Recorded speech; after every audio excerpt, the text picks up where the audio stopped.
Hey guys, this is Woodworker Royer, and we're going to be organizing the shop today. I've got a bunch of stuff going on, so this isn't going to be a very long video,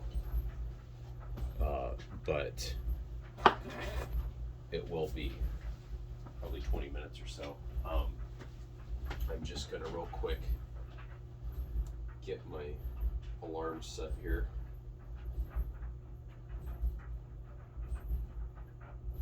So that it isn't more than 20 minutes.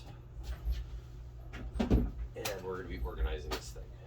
Most of this is just random junk.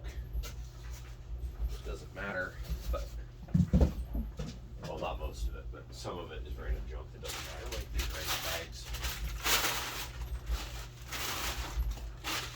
The only problem with having, well, that's not the only problem. That is the problem with having a shop that isn't a dedicated shop away from your family, is that every time that anything comes into the room, it gets set on your workbench. And it starts looking like this. So,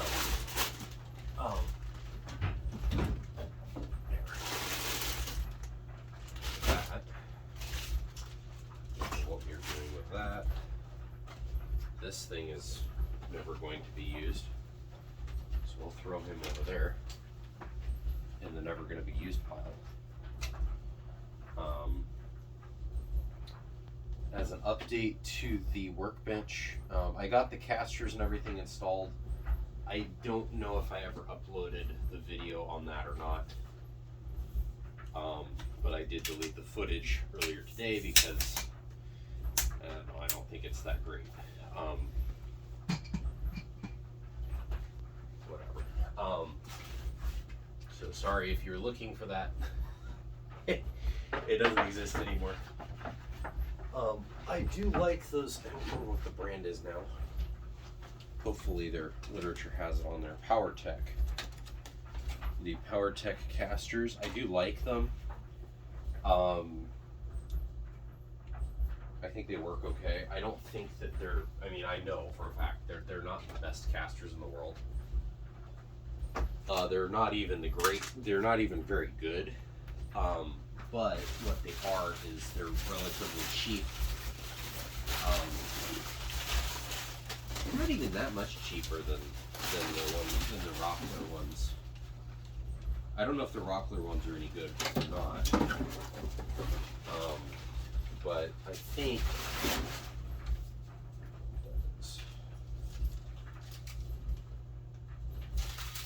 sponge, I don't know what those are for. This is just, what is that?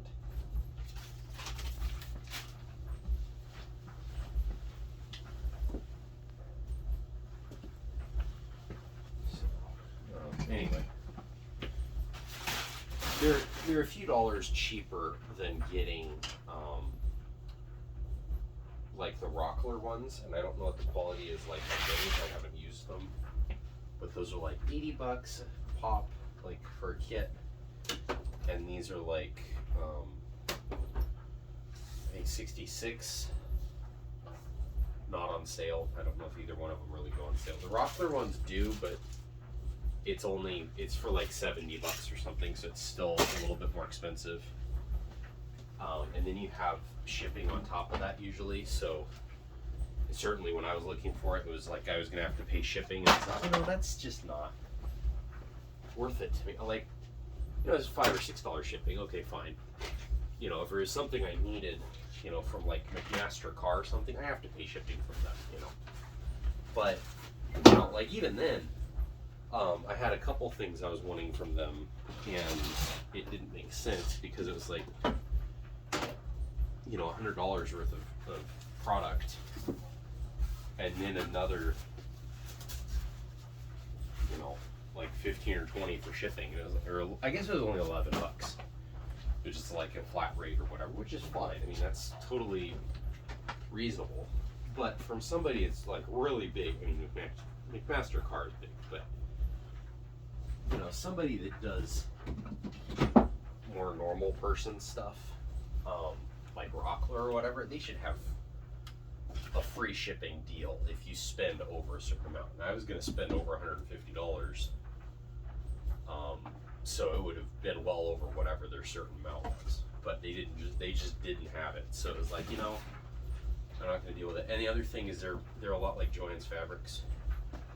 They have sales, or I shouldn't say sales. They have like coupons and, you know, things, you know, like deals that are, you know, oh, if you spend, or, you know, if you spend X amount of money, you get 5% off or whatever the percentage off is thing.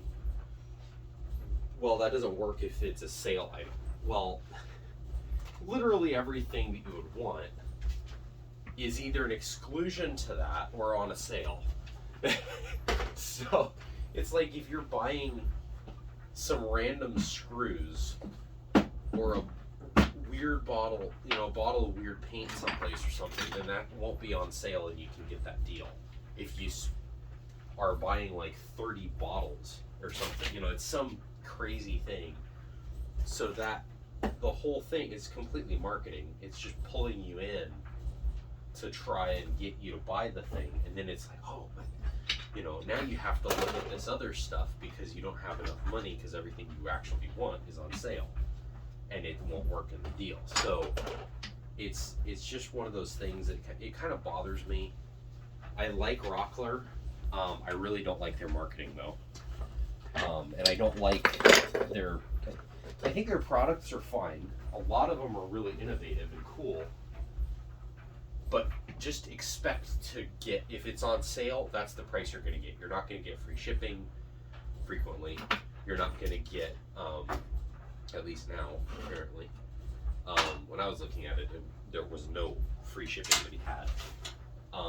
You don't expect to get anything extra off of that or anything else like that. Just whatever the price is on the thing, just expect to pay that. And then if something pops up that, you know, happens to line up perfectly and you can get more off of it, then that's gravy. But just expect the price to be what you see on the website, and don't, you know, expect to get whatever coupon code to work. Which is really unfortunate and annoying to have to tell people, because it's like, that shouldn't be the way it works. You know, obviously it's it's their company, it's whatever they want to do, but if it's kind of dishonest is what I'm saying. It's a tactic to get people to spend more money than they're expecting to.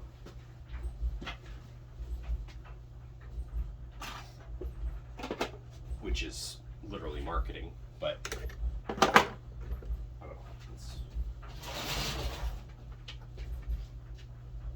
I just don't like it. Not to say I won't shop there. I'm going to continue to shop there. It's just that aspect of it bothers me, and I didn't shop there for the stuff I was going to get because it was just this circle that I was trying to run around to chase that, you know, getting a little bit off, and it was like, you know, I'm spending more time searching for this deal than I am, you know, getting out of it. So, that's trash. This is trash. This is trash. That's trash. That's trash. That's trash. This might be something useful, probably not.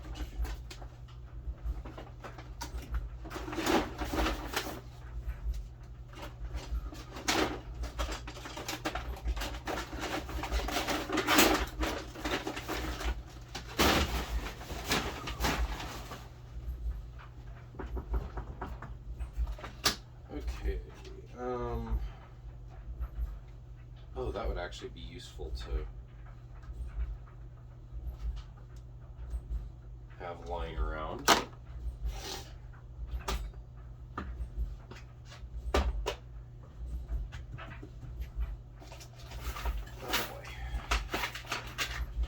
gonna put these in.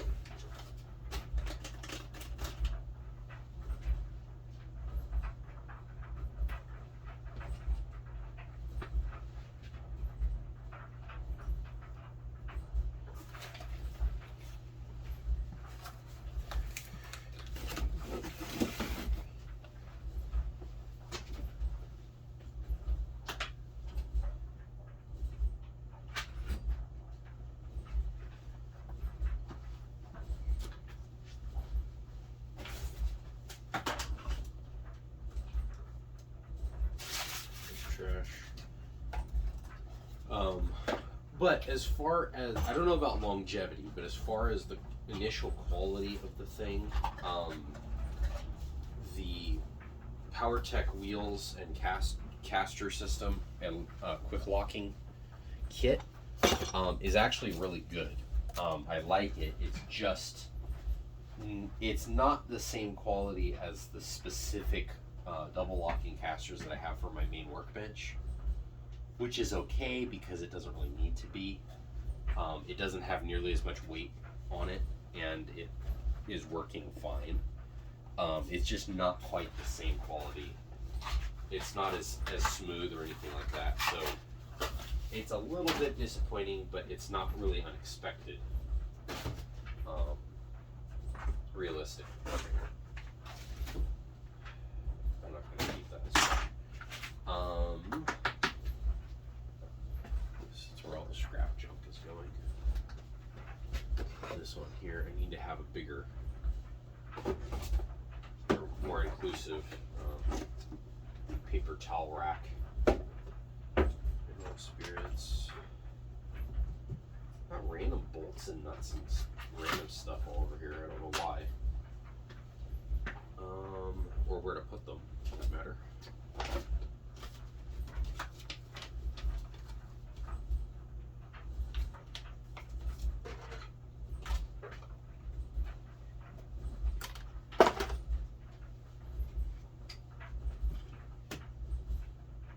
Let's see. So this thing just lives over here, I guess.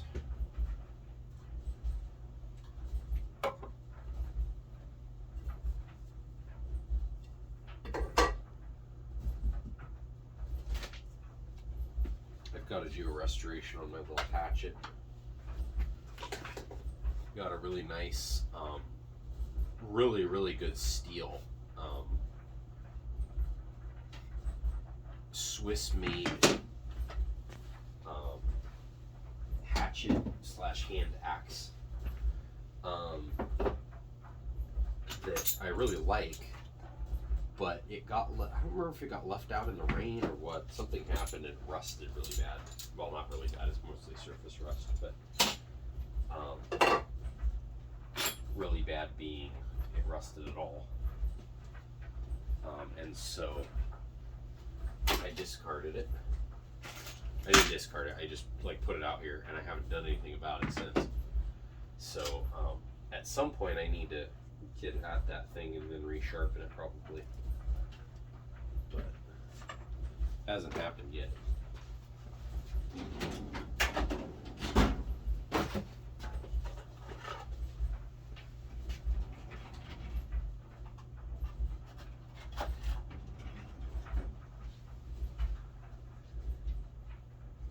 Well, I guess we'll just use this thing for this stuff. It's random hardware from the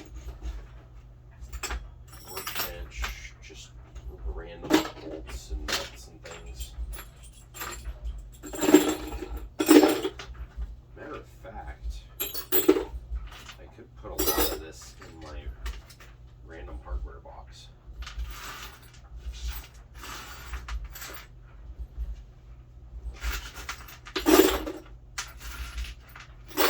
Another thing that I can do, but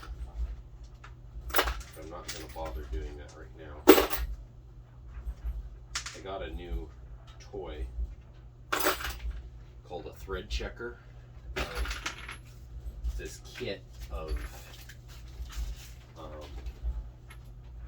basically a very short bolt welded onto the back of a nut, and the idea is you can take a bolt, thread it into the nut portion and figure out what size, there's different sizes, you figure out which one it fits in. Or if you've got a nut that you don't know the size of, you thread it onto the bolt portion, do the same thing. And through trial and error, you can figure out what size it is and if it's an inch or metric. You don't have to sit there with a pair of calipers. Oh, it's, whatever random, thread size. Then you get a tooth counter, which is basically like a feeler gauge type thing, that's got, ridges, and you hold that up. Oh, it's, so many threads, threads per inch or whatever. I could have saved money and just gotten a different thread checker, or not thread checker, but tooth count or thread count gauge. But it was like, I'd rather have the thing that I got, I'll actually show you, is a lot more accurate. The other way works, but this is, I think, faster. So it's this. It's, a bolt portion and then a nut portion, and it's all threaded along with a cable. And it's got everything from like a number 6 all the way up to 1 inch thread sizes. And I think this is literally every thread size made, as it's within reason. I don't think that there's anything else this doesn't have. The only thing that this doesn't work with, unfortunately, is like wood screws, but that doesn't really matter so much. There are instances where you'd want that, where you have a finer coarse thread, but basically you can eyeball it and say, oh, it's whatever size. You can use a caliper to find the size of the thing, the actual diameter of the screw, and that's way more important than knowing thread count in anything I've ever looked at.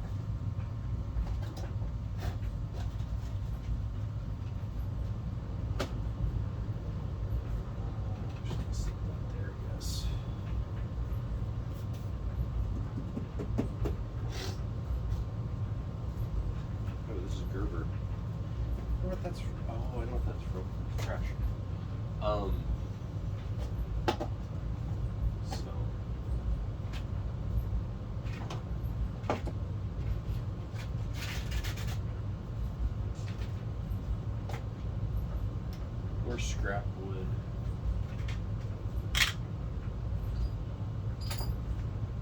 So the reason I'm cleaning up today is because I actually have a pew-pew that I'm going to be cleaning that the guy gave me,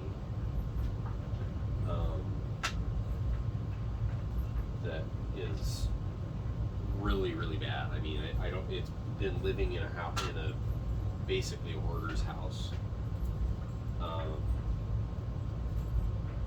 and it's really filthy. It's got probably everything that rats and mice make, along with who knows what else on it. It's basically the varnish that they originally put on the stock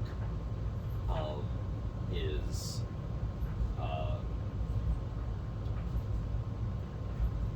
deteriorated to the point where it's just sticky goo, because the ammonia in that material, in the rat and mouse urine and fecal material or whatever, and between that and age, it's just really bad.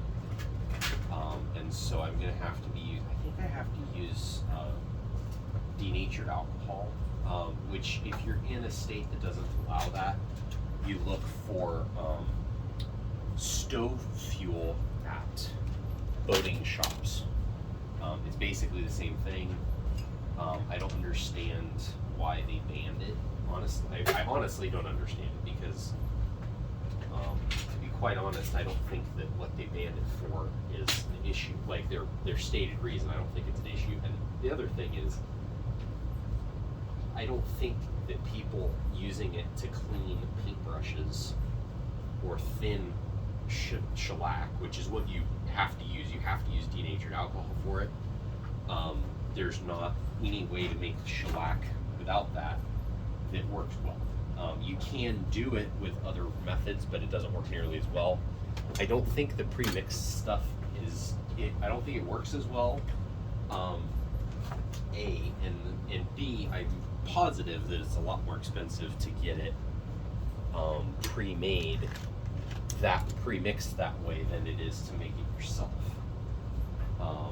So it's not really economically viable. Now the problem is that they used to sell the powdered form of shellac without denatured alcohol because it was banned. They used to still sell the powdered form of it, but now, as far as I can tell, they don't sell it in any woodworking store in this area. So I'm gonna have to go find that someplace. I think they used denatured alcohol in painting or something. And it's not, the thing that's funny about it is it's not bad for people. It's some environmental thing. I don't remember what. I think it's got to do with the ozone layer or something. Some environmental thing. And I just don't really understand. Like, if you're going to go after something, I'm not going to say anything political about anything, but it doesn't make sense to me personally. If you want to go after something, that's fine. But I don't understand why you would go after something that affects such a small percentage of people. Like, we're talking professional painters, a few homeowners that probably buy a gallon of it and then never touch it again, some hobbyists that buy it for shellac, and people that use boats. And it's burning it that affects the environment, which is what they use it for in stoves. And that's the part that's not banned. I don't understand the logic there behind it. It's one of those, like the car thing, I get that. I get if you want everybody to be in electric cars. I don't think I agree with, that being 100% of everything has to be electric. Because there are absolutely use cases that you need something that's not electric. And the other thing is, and more important than that, is, what are you doing with it after its battery dies? Because everything's battery dies eventually. I've heard the only reasonable thing that I've heard to counteract that is that the batteries can be put into a house. They still have the same charge capacity, but they don't have the same discharge capacity by the time it gets out of a car. Okay, I don't know I have no idea if that's true or not, but that's what I heard. That's fine, but I still think that buying a car that costs, say $50,000, and that's a cheap Tesla. I'm not going against Tesla for any specific reason. I'm not even going against them. I'm just using them as an example. Nissan, Toyota, whoever you want to go after, Chevy. I don't know if anybody else is, and maybe Mercedes. I don't remember if they have one or not. Whoever has an electric car, doesn't matter who. If it's got batteries in it, that car, if it doesn't get into an accident and blow up, and then that's a really bad situation. By the way, look up Fire Department Chronicles if you want to see his video on fighting electric car fires. The long and short of it is you can literally put it into a pool of water, submerged, and it will continue burning in some cases. That is not a fire I would want to be anywhere near. And just for the safety reasons, I don't think it's all that much more dangerous to be in a electric vehicle versus a gas vehicle. Statistically, it's probably a lot safer because there's fewer of them on the road, and therefore there's fewer car fires and everything from them. But if you are in a car fire, if you do get into a car fire with one of those things, it's almost a situation, it seems like, where they just wait and hope that it doesn't start everything else on fire, because they don't really they can put them out, but it's a lot more difficult. It uses a lot more water, and everything. And in some cases, like that one that you put in a pool, it just doesn't go out. And I don't know if that was a swimming pool or just a body of water that it was able to be submerged in. But in any case, I wouldn't want to be near that thing when it's burning. Not to mention all the fumes and everything else that are coming off of it. And again, that's the same, you don't want to be around any car fire or any other fire for that matter. But anyway, so this is basically cleaned off. I'm going to go work on the project I'm working on. But I hope you guys liked the video. Just chatting about random stuff, going off onto different topics, like car fires and electrical cars and all that stuff. Yeah, so hope you guys liked the video. And this is Woodworker Royer out.